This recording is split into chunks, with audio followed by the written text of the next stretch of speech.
I hope you'll find this on a local bookshelf and follow along. Willow's Whispers, written by Lana Button and illustrated by Tania Howells. Willow's words came out in whispers. They were just too tiny to hear. She wished they would come out so loud and clear that everyone would notice. But when Willow spoke, her words slipped out as soft and shy as a secret. I'm Willow.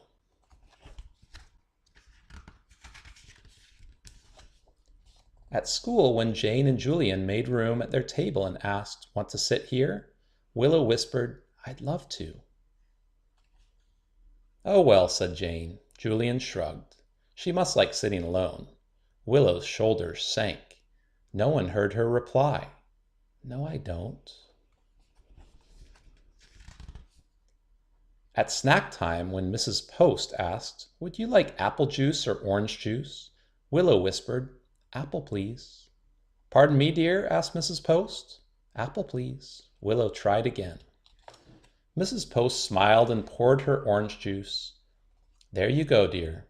Willow sighed. She drank it anyway, even though it made her lip crinkle. At playtime, when Willow gathered the dollhouse family for a picnic, and Christabel snatched away the baby, Willow whispered, "I'm playing with her." "Excuse me?" sneered Christabel. "I'm playing with her," Willow repeated. But Christabel just skipped away.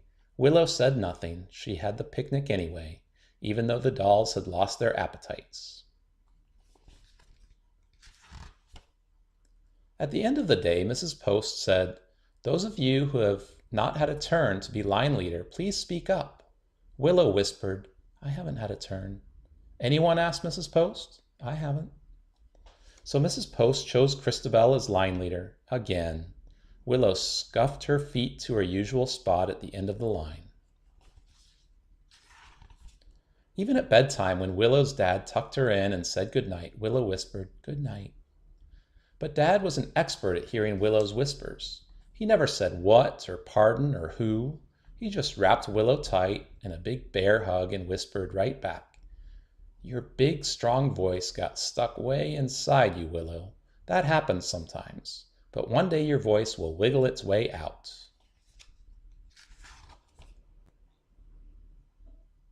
Surprise, picnic, doll, apple juice, unstuck, loud, play, big, Julian, lucky, star, I wish, wiggle, Jane, line leader, happy, strong.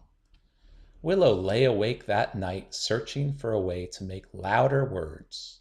She wished and thought and planned until she fell asleep. The next morning, Willow jumped out of bed and headed for the recycling bin. She rooted and rummaged until she found just the thing. Then she gathered markers and glitter and glue and rushed to her room. When Willow finally came out, she was holding a magic microphone. That day at school, Willow pressed the magic microphone to her lips and told Jane and Julian, "I'd love to sit with you." "Great," said Jane as she and Julian scooted over. "You can share our crayons." Willow could hardly believe her ears. At snack time, when Mrs. Post asked, "Would you like apple juice or orange juice?" Willow said, "Apple, please." "There you go, dear," Mrs. Post said. Willow drank her juice in one gulp. Her lip didn't crinkle it up a bit. At playtime, when Christabel tried to snatch away the dollhouse baby, Willow trumpeted, "I'm playing with her." Not only did Christabel hear Willow, the whole class heard her. It was a perfect day for a picnic. The dolls had 2 helpings of everything. But at the end of the day, when Mrs. Post said, "Those of you who have not had a turn to be line leader, please speak up," the microphone slipped from Willow's hand. First, there was a thunk, and then a horrible scrunch.